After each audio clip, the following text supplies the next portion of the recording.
concreta, más verdadera, en la medida que conocemos al Dios que adoramos, ¿verdad? Entonces nos hemos esforzado en este tiempo en preparar un discipulado para la gente que está recién conociendo o llegando y participando en esta iglesia, y también estamos haciendo una formación de liderazgo. Aparte de eso, los jóvenes también están haciendo lo mismo. ¿Ya? Queremos ser una iglesia instruida, una iglesia que conozca al Dios que adora. ¿Ok? Eso como primera cosa. Hoy día quiero compartir, y como les digo, quizás el fundamento o el piso de todo lo que voy a compartir hoy día está en lo que hemos compartido los días domingos anteriores. Y quizás hay un tema que a casi nadie le gusta hablar en la iglesia, y es del dinero. ¿Ya? Hoy día hay una crisis en cuanto a esto en todo ámbito de instituciones, ¿o no? Hemos escuchado tantas cosas a nivel de gobierno, en fin, en tantas cosas. Lamentablemente, esto también ha estado permeando la iglesia. Entonces, hoy día yo quiero hablar referente a esto, y generalmente, con el solo hecho ya de haber dicho este título, quizás algunos habrán pensado, o se cruzan los brazos, o algunos empiezan a mirar el reloj desde ya, cuando termina esto, o quizás otra vez nos están pidiendo dinero. Bueno, quienes llevan tiempo acá saben que nosotros enseñamos un principio, no obligamos a nadie, pero queremos ser claros en esto. Vamos a hablar, o quiero hablar de esto, manteniendo el equilibrio entre lo que es la gracia de Dios, lo que es el reino de Dios y lo que es la teología del reino, y basado en una verdad bíblica. No queremos manipular, ni tampoco queremos ser legalistas en esto. Queremos ir a la palabra y aprender de esto conforme a la Escritura. ¿Estamos de acuerdo? Sí. Miren, yo hoy día vengo preparado para escuchar pocos amenes, ¿ya? Pero voy a compartir igual, porque siento que esto es parte del crecimiento de la iglesia, ¿ya? Así que vamos a hablar de dinero sencillamente porque Jesús habló de dinero. Y quiero que bajes la guardia en este sentido. Hoy no vamos a hablar del dinero que necesitamos para mantener la iglesia, no vamos a hablar del dinero que necesitamos para la construcción, sino que quiero hablar de los fundamentos y por qué hacemos lo que hacemos. ¿Ya? Pedimos ofrenda, pedimos diezmos, pero queremos que esto no sea algo mecánico, sino que tenga un fundamento. Al final de cuentas, lo que tú das, como aprendimos los domingos pasados, todo es adoración a Dios. ¿Sí? Así que yo sé que aquí ya empezaron a bajar los amenes, pero no importa. Jesús, como les dije, habló de dinero. Fíjense ustedes que más de la mitad de las 38 parábolas que Jesús enseñó, más de la mitad hablan de dinero, hablan de administración, hablan de mayordomía, hablan de propiedades. Así que hablar de esto no es algo ajeno. Jesús lo habló, y la mayoría de las parábolas en relación al reino de Dios estaban basadas en cuanto a esto: propiedades, finanzas, mayordomía, dinero. Así que esa va a ser la base de lo que quiero compartir hoy día. No voy a ser breve, pero quiero desafiarte hoy día, fundado en lo que la palabra de Dios está declarando. ¿Por qué Jesús, si hablaba del reino, por qué tantas veces habló de dinero? Y yo creo que Jesús, conociendo el corazón del hombre, conocía un secreto que hay dentro de nosotros y que muchas veces ignoramos. El dinero no es solo un medio de transacción o de intercambio. Lo que enseñó Jesús es que el dinero es como un termómetro espiritual en nuestra vida. Repito, Para Jesús el dinero no solamente era algo de intercambio, sino que era un termómetro que medía nuestra condición espiritual. Y tenemos muchos ejemplos. ¿Se acuerdan del joven rico? Hacía todo, pero el Señor le tocó algo. Yo quiero seguirte. ¿Qué tengo que hacer? Y Jesús le dijo, he cumplido todas estas cosas. Y le tocó su debilidad. Vende todo lo que tiene y entrégalo a los pobres. Y dice que se entristeció y se fue. Uno de los evangelios dice, Jesús lo amó y le dijo esto. Entonces, este tema, insisto, es algo que tenemos que ver bajo este concepto de la gracia que transforma nuestra billetera y cómo la generosidad prueba lo que hay en nuestro corazón. Al final de cuentas eso, ¿ya? ¿Estamos bien hasta ahí? Ya. Esperaba menos aprobación. Bueno, para entender un poco este concepto de las ofrendas y del diezmo, tenemos que remontarnos y hacer esta diferencia que existía entre estos dos pactos, entre el pacto del Antiguo Testamento y el pacto del Nuevo Testamento, ¿ya? El Antiguo Testamento era un pacto condicionado, en el sentido, si tú haces esto, recibes esto. El nuevo pacto, el pacto de la gracia, en el cual vivimos, es un pacto incondicional. Jesús lo dio todo sin que a ti se te cayera un solo pelo.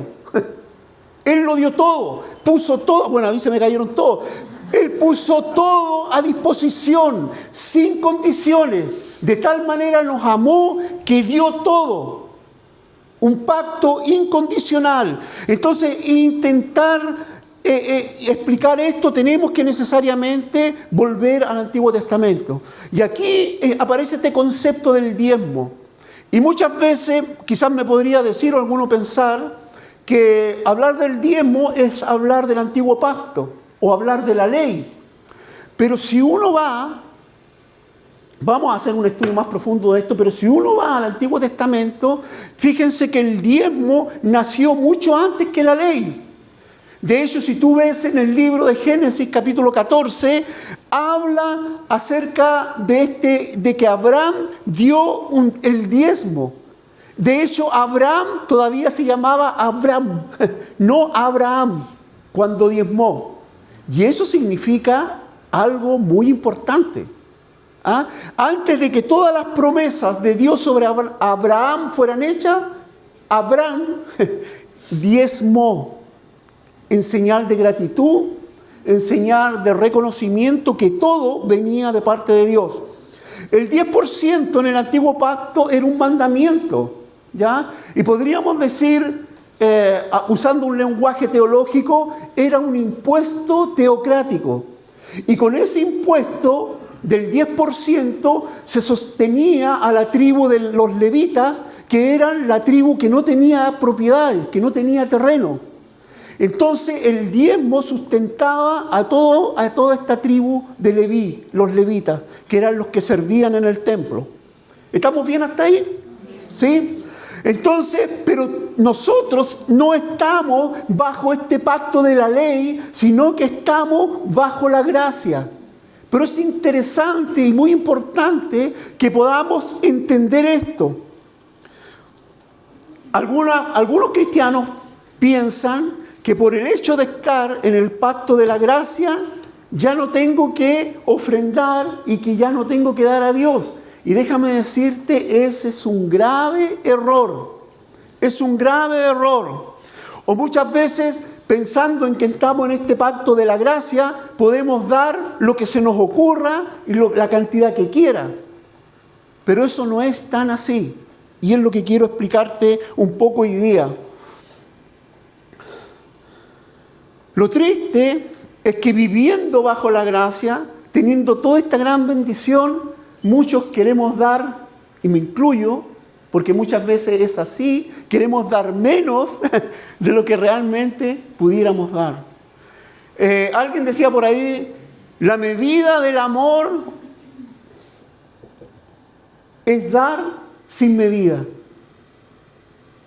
De tal manera amó Dios que dio. Fíjate que la manera o la expresión natural de ser amado y de amar es dar. Eso debiera ser y fluir de forma natural. De tal manera amamos que damos. Eso es lo que está diciendo la Escritura. ¿Ya? Ahora, miren, aquí hay algo. Dentro de todas las cosas que dijo Jesús, quiero centrarme en algunas cosas. Y dice aquí, Mateo 6, del 19 al 21, y Jesús está diciendo, no acumulen para sí tesoros en la tierra, donde la polilla y la herrumbre destruyen, y donde los ladrones penetran y roban. Sino acumulen tesoros en el cielo, donde ni la polilla ni la herrumbre destruyen, y donde los ladrones no penetran ni roban. Porque donde esté tu tesoro, allí estará también tu corazón. Aquí hay algo importante, lo voy a mencionar un poquito antes. Con respecto a esto, Jesús está hablando, y en aquel tiempo los fariseos eran súper estrictos. Si tú lees el Nuevo Testamento, Jesús le dijo, ustedes diezman hasta lo más pequeño, hasta las semillas, de las semillas más pequeñas, ustedes diezman, pero pierden otra cosa. Lo hacen bajo la ley, no bajo la gracia, y pierde todo el sentido. Y Jesús empieza a hablar de estas cosas, y les dice, si tu justicia, les digo a ustedes, si tu justicia, dice, no supera la de los escribas y fariseos, no entrarán al reino de los cielos. O sea, aquí la medida subió. Si no es mayor que la de los fariseos, no entrarás al reino de los cielos. ¿Cuánto más? Y aquí entra este concepto del amor, entra este concepto de la gracia. ¿En qué sentido?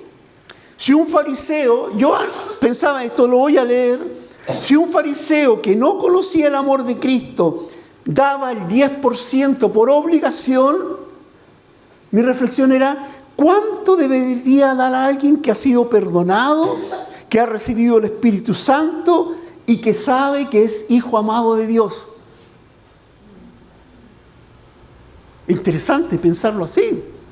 Un fariseo daba por obligación, por ley, pero ¿cuánto más nosotros? Que la Escritura dice que hemos sido trasladados del reino de las tinieblas al reino de su luz admirable. Que hemos recibido perdón, que hemos recibido propósito en la vida, que tenemos esperanza, que recibimos al Espíritu Santo, que podemos adorar a este Dios con plena libertad. ¿Cuánto más nosotros? Bajaron los amenes, ¿se dan cuenta? ¿Cuánto más nosotros? En el nuevo pacto no damos para pagar impuestos espirituales, damos porque estamos enamorados del Rey. No estamos pagando un impuesto. Como les decía, en un comienzo, el dinero es como el termómetro de nuestro corazón. ¿Y por qué a Jesús le importa tanto esto? Voy a leer, anoté muchas cosas. ¿Por qué le importa cómo manejamos nuestro dinero? Porque Él sabe que el dinero compite en el trono de nuestro corazón con Él. Y esa era la confrontación que Jesús haría y hacía. Creo que... Miren, me voy a centrar aquí. En el 21 dice, donde esté tu tesoro, allí estará también tu corazón. Me llamó la atención que como que Jesús invierte un concepto. Miren, síganme. Si no están de acuerdo, después conversamos. Pero no dice, y me llama la atención, que no dice, donde está tu corazón, estará tu tesoro. Lo dice al revés. Donde está tu tesoro, allí estará tu corazón. ¿Me entienden? En otras palabras, lo que está diciendo Jesús, Sigue la pista de tu dinero y ahí vas a descubrir a quién realmente estás adorando. En el fondo eso le está diciendo Jesús. No dice dónde está tu corazón, va a estar tu tesoro. Lo dice al revés. Si tú sigues la pista de tu dinero, de tus finanzas, si sigues la pista te vas a dar cuenta de realmente a quién estás adorando. El dinero puede ser un siervo terrible, porque hay que domarlo, ¿o no? Puede ser un siervo terrible el dinero, pero peor si es un amo, porque el dinero es un amo despiadado. Despiadado, ¿en qué sentido? Si el dinero es tu amo, vas a vivir con miedo, con ansiedad al futuro, acumulando cosas que no necesitas y serás tacaño con los demás. Eso es lo que está diciendo ahí. No acumules tesoro aquí, sino en el cielo. En el cielo. Pero si el dinero es tu siervo, lo usarás para bendecir, para que el reino de Dios avance y para demostrar sobre todas las cosas que confías en la provisión de Dios. Porque es fácil cantarlo. Tú eres mi proveedor. Otra cosa es vivirlo. Y Dios en este tiempo nos está llamando a vivir y confiar. Eso es la fe, es lo que no vemos, pero tenemos certeza que si Dios lo declaró, es así. Esa es la manera en que Dios nos está desafiando en este tiempo. Cuando traemos nuestras ofrendas y diezmos, no estamos dándole a Dios, entre comillas. Ya le estamos diciendo a nuestro corazón, el Señor es mi tesoro. Y lo estamos invitando a que Él tome el trono de nuestro corazón. O diciéndolo en un lenguaje parafraseado, no dependo de mi cuenta bancaria, dependo de la provisión de Dios. ¿Ya? Y quizás un pasaje que ustedes muchos han escuchado, dice, porque les digo a ustedes que si su justicia no supera a la de los escribas y fariseos, hasta lo de delante, no entrarán al reino de los cielos. No entrarán al reino de los cielos. Y me salté una.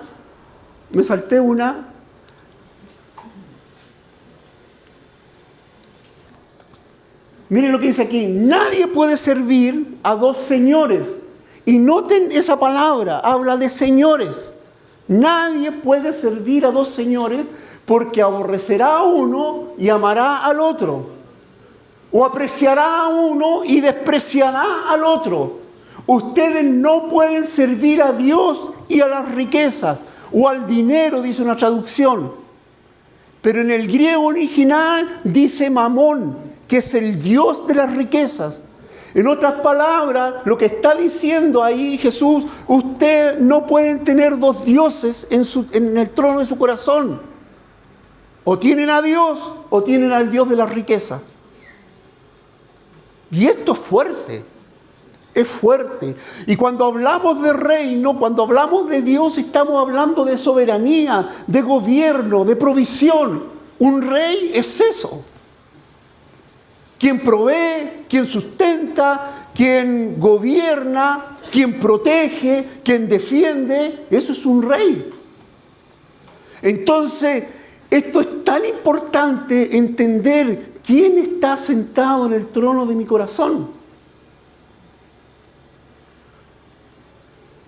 Donde está tu tesoro, ahí está tu corazón. Ahí está tu corazón. ¿Vamos bien hasta ahí? Ya, están bajando los amen. Dar es un acto de destronar al dinero de nuestro corazón y entronizar a Cristo en él. Repito, dar es destronar al dinero de nuestro corazón y poner a Cristo en él. ¿Ya? Estamos hablando de reino. Hablar de finanzas es hablar de reino. Hablar de reino. Ahora, en la viña, como les digo, voy a mencionar varios principios y hoy día mi intención es desafiarte, que te vayas complicado a la casa y que puedas meditar y que puedas pensar en esto. ¿Sabes por qué? Porque en la vida las decisiones que son fuertes y concretas son las que nos hacen enderezar nuestro camino. Hay pasajes muy bonitos y yo sé que eso lo saben de memoria. Lámpara es a mis pies tu palabra y lumbrera mi camino. Pero nunca prendimos la linterna, ¿no? Nunca prendemos la lámpara, ¿o no? Hoy día lo que estamos haciendo, también la palabra dice, la exposición de tus palabras alumbra. Y eso es lo que estamos haciendo hoy día. Entonces, en la viña creemos en la gracia, pero la gracia no es una excusa para vivir en la indisciplina. Repito, creemos en la gracia como iglesia, pero no es una excusa para vivir en la indisciplina. Es más, la gracia nos capacita para vivir en excelencia. Repito, la gracia nos capacita para vivir en excelencia. ¿Por qué vivir en excelencia? Porque la gracia nos hace sentirnos que somos hijos del Padre. Y ese espíritu, como dice Romanos 8:16, da testimonio a nuestro espíritu de que somos hijos de Dios. Es una revelación de espíritu con mayúscula, dice Romanos 8:16, de espíritu a espíritu, de que somos hijos de Dios. Entonces, por eso es que enseñamos del diezmo no como un techo, sino como un punto de partida. Es la manera práctica en que decimos, Señor, tú eres el dueño del 10%. Te devuelvo el 10% y te pido que me ayudes a administrar el 90% que me queda. Esa sería una buena oración, ¿verdad? Entonces, yo puse aquí que esto es como un entrenamiento para nuestra alma. Esto es un entrenamiento. En Primera de Crónicas, anoté varios pasajes, no sé si realmente los tengo aquí, si alguien me puede ayudar porque esto se cortó la... Si alguien me puede ayudar, porfa. Algo pasó con el cable ahí. Bueno, en Primera de Crónicas 29:14 dice algo así. Está David hablando acerca de las ofrendas del templo y sale una descripción de todas las ofrendas, de todo lo que ofrendaban, de todo lo que daban. Y en una parte, 29:14 creo que es, dice, todo es tuyo, Señor, y de lo recibido de tu mano, hoy te damos. Interesante. Es una declaración, Señor, todo es tuyo y lo que tengo es tuyo, tú me lo has dado. Y de lo que te doy hoy día no es mío, sino de lo que tú me has dado, yo hoy día te entrego. Todo es tuyo, de lo recibido de tu mano, hoy te damos. El problema de muchos cristianos es que quieren darle el 10% a Dios, pero quiere que Dios los bendiga con el 100%. Y cuando Dios los bendice con el 100%, se olvidan de agradecer a Dios, por lo que han recibido. Hay una promesa en Lucas 12:32 que dice, no temas, rebaño pequeño, porque al Padre de ustedes ha decidido darles el reino. Y esta es como la conclusión de toda una parábola que habla Jesús acerca del afán y la ansiedad. ¿Ya? ¿Se acuerdan? Dice, miren los lirios del campo.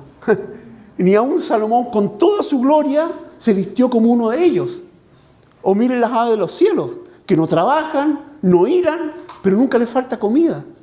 ¿Cuánto más ustedes? Dice así. Y termina esta palabra con esta promesa. No temas, rebaño pequeño, porque al Padre de ustedes ha decidido darles el reino. Si ustedes se fijan, todo este lenguaje es un lenguaje de reino, de tronos, de poderes. ¿A quién estamos adorando? Todo el lenguaje bíblico habla de esto. Si tu Padre Celestial ya te ha dado el reino, te ha dado el perdón, te ha dado la vida eterna, te ha dado el Espíritu Santo, te ha adoptado como hijo, como dice Romanos 8, ¿no vas a confiarle también tus recursos? ¿No vas a confiar también en eso? Una buena pregunta. Como les digo, yo creo que lamentablemente esto se ha manipulado mucho. Y lo único que estoy haciendo, estoy describiendo lo que dice la Escritura referente a eso. Proverbios 3, 9. Pero quiero, no sé si lo tiene Franco, lo voy a leer. Proverbios 3, 9. Había anotado el 9, pero después quise anotar el 10 también. Dice Proverbios 3, 9. Honra al Señor con tus bienes y con las primicias, dice, de todos tus frutos. Entonces tus graneros se llenarán con abundancia y tus lagares rebosarán de vino nuevo. Repito, aquí hay un concepto súper importante. Honra al Señor con todos tus bienes. Cuando la Biblia habla de todo, ¿qué es lo que es? Todo, ¿cierto? Honra al Señor con todos tus bienes y con las primicias de todos tus frutos. Generalmente, yo recuerdo haber comentado esto en el grupo, generalmente, cuando la Biblia hace una declaración y hace como una demanda y un desafío como este, honra al Señor con todos tus bienes y con las primicias de todos tus frutos, es como si se nos pusiera una barrera adelante y vemos solamente la demanda y no vemos la bendición que hay detrás de cada demanda de Dios. Está la demanda y abajo está la bendición, pero nosotros nos quedamos pegados en la demanda. Siempre es así, ¿o no? Muchas veces nos quedamos pegados ahí. Pero aquí habla de esto. Y este concepto de primicia es algo muy importante.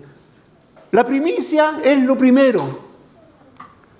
Déjame decirte algo, yo no tengo temor en decir esto, lo hemos vivido muchas veces. Si tú vas a esperar, pagar todo y ofrendar lo que te sobre, nunca te va a sobrar. ¿Me escuchaste? Nunca te va a sobrar. Por eso dice aquí, honra con tus primicias, con lo primero. Y la promesa es aún más grande.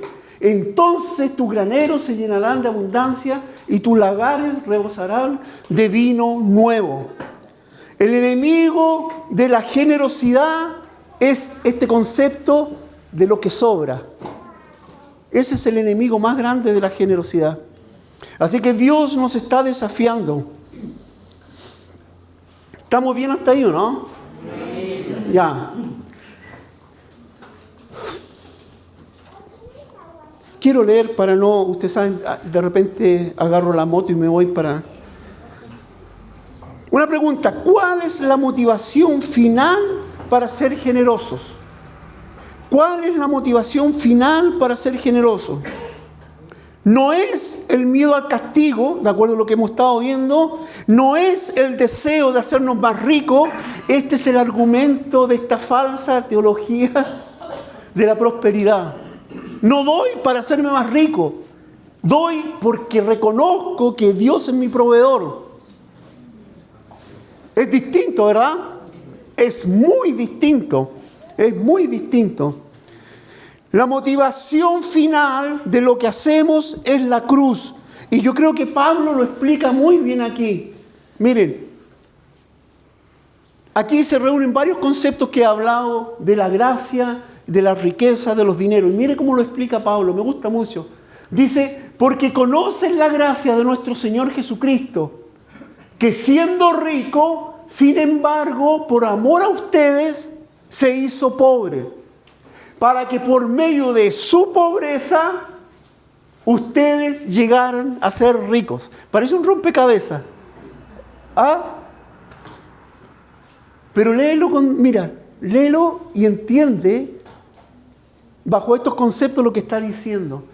Porque conocen la gracia de nuestro Señor Jesucristo, que siendo rico, sin embargo, por amor a ustedes, se hizo pobre, para que por medio de su pobreza, ustedes llegaran a ser ricos.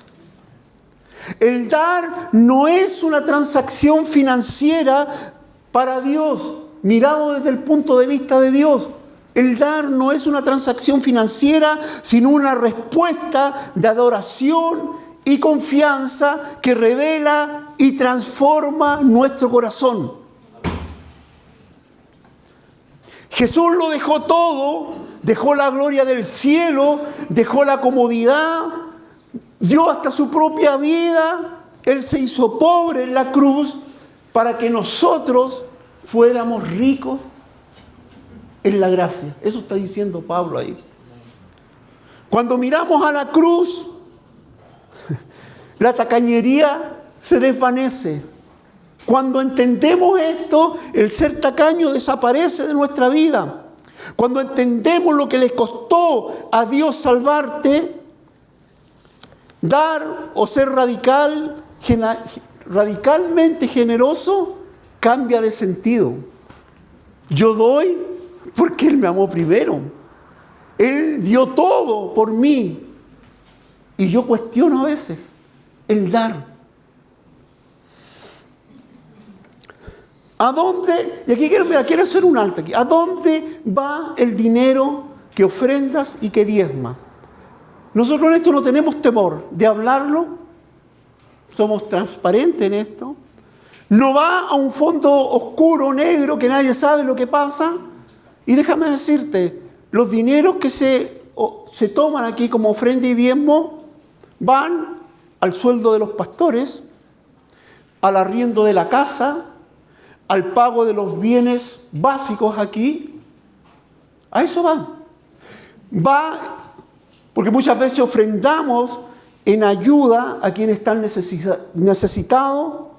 Va en ayuda también de mantener el lugar donde tus hijos están aprendiendo. La luz no la pagamos con 3 gloria a Dios. ¿Ya? Es concreto. Los que son padres de familia, muchas veces hablamos, no, esta es una gran familia, es una familia. Bueno, en la familia se hablan de estas cosas también. ¿O no? Y eso es lo que queremos hacer hoy día, lo que estamos haciendo hoy día. Tú no eres un cliente pagando membresía en esta iglesia. Tú eres un socio del reino de Dios porque estás invirtiendo en lo eterno. ¿Ya? No estás pagando por una membresía. El enemigo quiere que seamos retenedores, porque un cristiano que es retenedor es un cristiano ansioso y que siempre vive mirando sus propias circunstancias. Y si el mar me acecha, lo cantábamos súper bien. Sí. Tenemos que empezar a vivirlo. A ti yo me aferraré. ¿Cuántos están viviendo hoy día en mares tormentosos? ¿Ya? Empecemos a vivir lo que cantamos, lo que proclamamos. ¿Quién está gobernando nuestro corazón? Dios quiere que seamos dadores porque un cristiano dador refleja el carácter de Dios en su vida. Repito, un cristiano que es dador refleja el carácter de Dios en su vida. Ejemplos. Juan 3:16, un pasaje muy conocido. De tal manera amó Dios al mundo que dio. El amor se expresa dando. Que dio a su Hijo unigénito para que todo aquel que en Él cree no se pierda, sino que tenga vida eterna. El Padre dio a su Hijo. Y miren lo que hizo Jesús. Pablo escribe a la iglesia de Filipo y le dice, haya pues en ustedes esta actitud que hubo también en Cristo Jesús, el cual, aunque existía en forma de Dios, no consideró ser igual a Dios como algo a lo que pudiera aferrarse, sino que se despojó. se despojó a sí mismo, tomando forma de siervo, haciéndose semejante a los hombres. Y en el versículo que sigue, y en esta condición de hombre, se humilló a morir en la cruz. El dar debe reflejar el carácter de Dios en nuestra vida, porque Dios ama y da. Jesús nos amó y dio su vida. Y nosotros decimos y cantamos que amamos a Dios. ¿Cuál es la pregunta lógica? ¿Qué estamos dando? ¿O no? El amor lleva consigo esto de dar. Hoy día te quiero invitar a hacer una auditoría, no en tus finanzas, a hacer una auditoría en tu corazón. Te quiero invitar a eso. ¿Estás dando por culpa o estás dando por miedo? Si lo estás haciendo así, estás viviendo en el viejo pacto. Das por temor. ¿O estás dando por amor y por gratitud? ¿Hay algún área en tu finanza, en tu vida, que le estás diciendo a Jesús, no, esta parte es mía, esta no la tocas? Hoy te invito a tomar una decisión práctica. Si nunca has sido fiel en dar a Dios, nunca es tarde para comenzar. Y yo doy gracias a muchos de ustedes aquí que han sido fieles en sus ofrendas, en sus diezmos, porque esto es fruto de eso. Aquí está reflejado. Nosotros, para quienes recién nos están conociendo, no recibimos subvención de nadie. Chilenismo, nos rascamos con nuestras propias uñas. Y damos gracias a Dios porque cada cosa que usted ve aquí es algo que nos ha costado a todos, creyendo y confiando en que Dios es nuestro proveedor. Y hoy día, los agrandados, tenemos un proyecto y estamos trabajando porque nos vamos a ampliar. Amén. Si miramos nuestros recursos, nuestras arcas, no confiamos en eso, confiamos en la provisión de Dios. ¿Ya? Quiero leer algo, con esto voy a terminar y vamos a orar. Pablo le escribe a la iglesia de Corinto y en la segunda carta,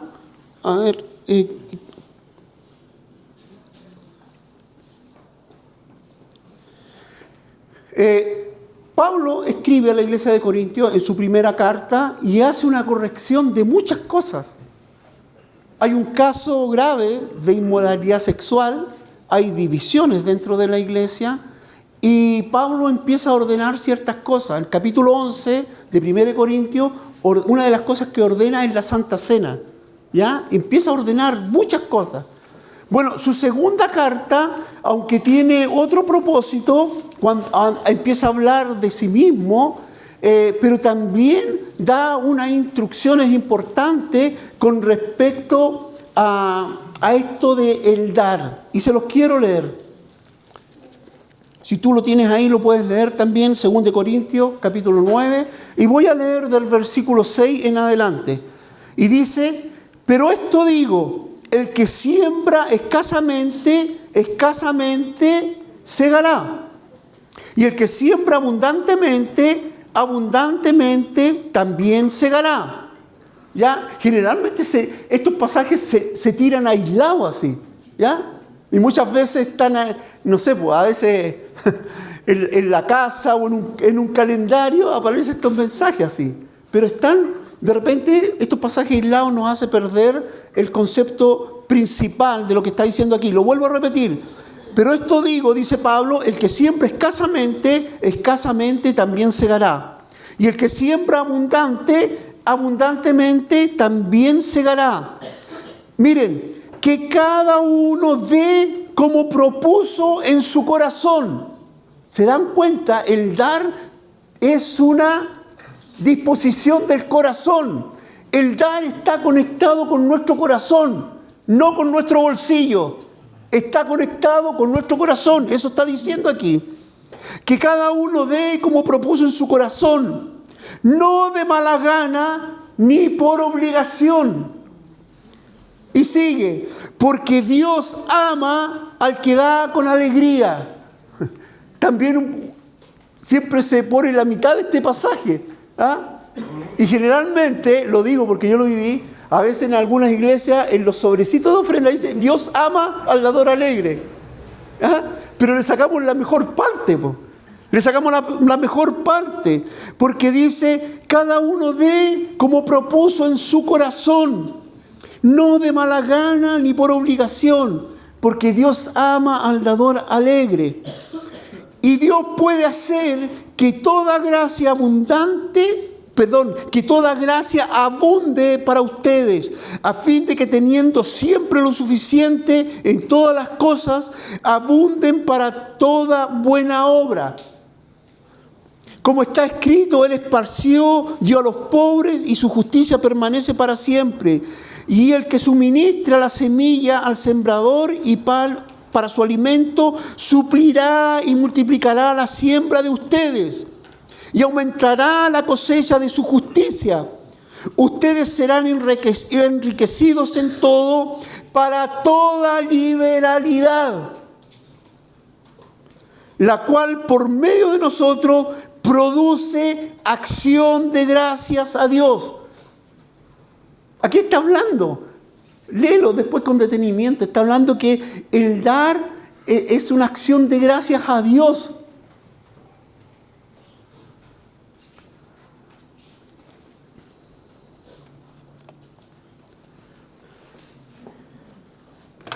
Hemos querido estar compartiendo esto.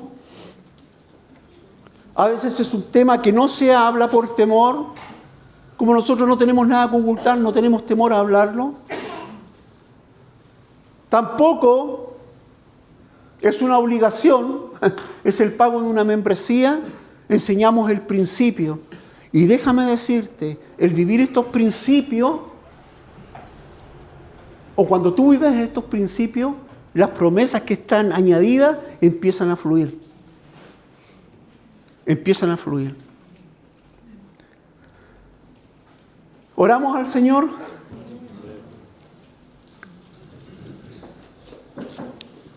Póngase en pie y vamos a orar al Señor. Sé que hoy día la reunión ha sido distinta en este sentido. Hoy día más que hemos querido entregar esta enseñanza, no como algo que tú lo mantengas aquí, sino algo que empiezas a experimentar. Y todo lo que dice aquí, esta gracia de Dios sobre tu vida, esta provisión sobrenatural de Dios sobre tu vida, empieces a verla, es cosas concretas. Muchos de aquí conocen la historia, pero les voy a contar. Nosotros nos reuníamos aquí en este lugar, físico era una carpa, con suelo de tierra, y soñábamos. Lo único que hacía, soñábamos en algún día, porque fue uno de los inviernos más crudos el que pasamos con la carpa, se inflaba como globo. Franco y yo sentíamos que había viento en la noche y nos encontrábamos aquí afirmando la carpa porque se inflaba como globo. Ustedes saben, aquí está el río Andalien, entonces el viento aquí entra como aquí la carpa se nos inflaba. Hicimos todo, le sacábamos los costados, dejábamos el puro techo, parecía paracaídas la cuestión, no, le pongámosle los costados, se inflaba como globo y anhelábamos tener un espacio. Y déjenme decirle que aquí apareció gente que sintió la voz de Dios y empezó a dar generosamente.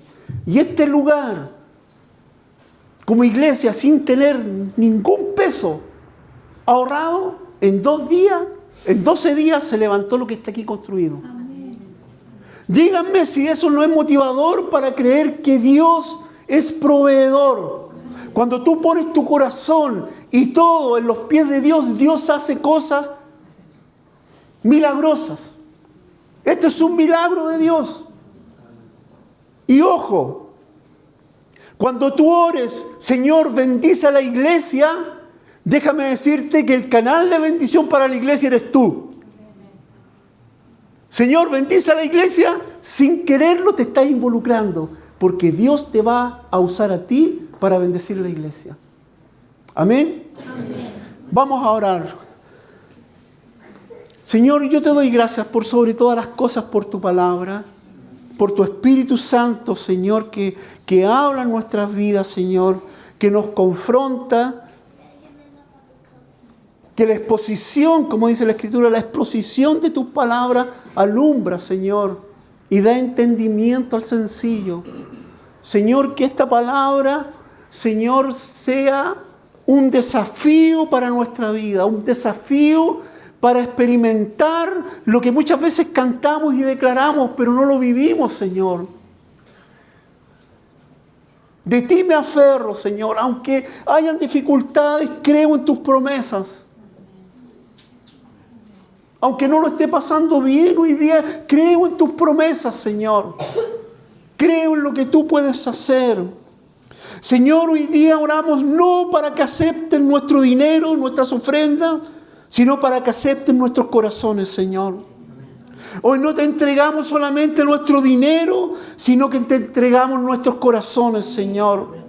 Rompe en nosotros todo espíritu de miedo, de temor, de retención, de avaricia. Señor, y que el amor que has derramado sobre nosotros y que este amor que cantamos y declaramos se exprese, Señor, en dar. Porque ese es tu carácter. El dar es la expresión de tu amor, Señor. Que al entregar nuestras ofrendas, nuestros diezmos, no lo hagamos por obligación, sino como un acto de adoración, Señor. Confiamos en que tú eres nuestro Padre, que tú cuidas de nosotros. Bendice, Señor, estos recursos que tomamos, Señor, para que siga avanzando el reino de Dios. Para que el reino de Dios extendiéndose sea una puerta abierta para los quebrantados de corazón, Señor. Para los que no tienen esperanza, para los que están afligidos, Señor. Para los que están enfermos, para los que no tienen esperanza, Señor. Que este lugar sea un pedazo de cielo aquí en la tierra, Señor.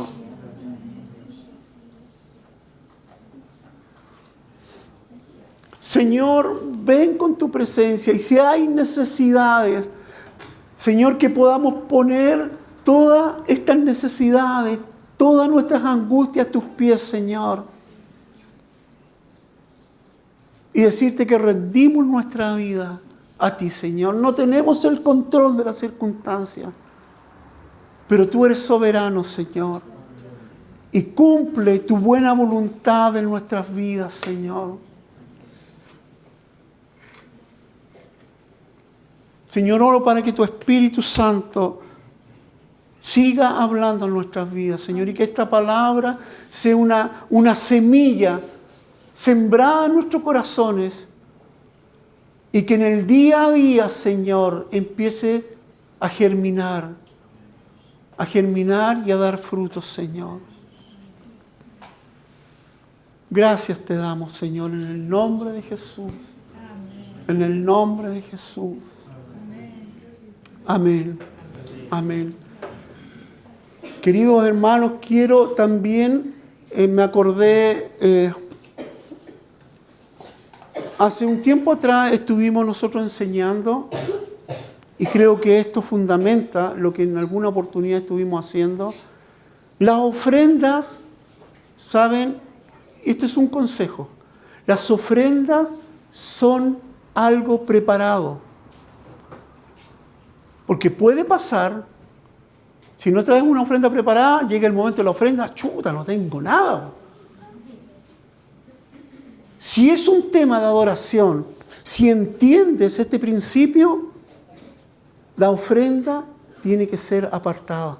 Pablo da un consejo. Cada uno de ustedes, aparte, de acuerdo a lo que Dios le ha prosperado, dice, y ofrende, dice, el primer día de la semana. El primer día de la semana para nosotros es el día domingo. ¿Ya? ¿Amén? Amén. Eso, miren, yo pensé que iban a haber menos amén. Queridos hermanos, que Dios les bendiga. Nos vemos el próximo domingo y que Dios nos ha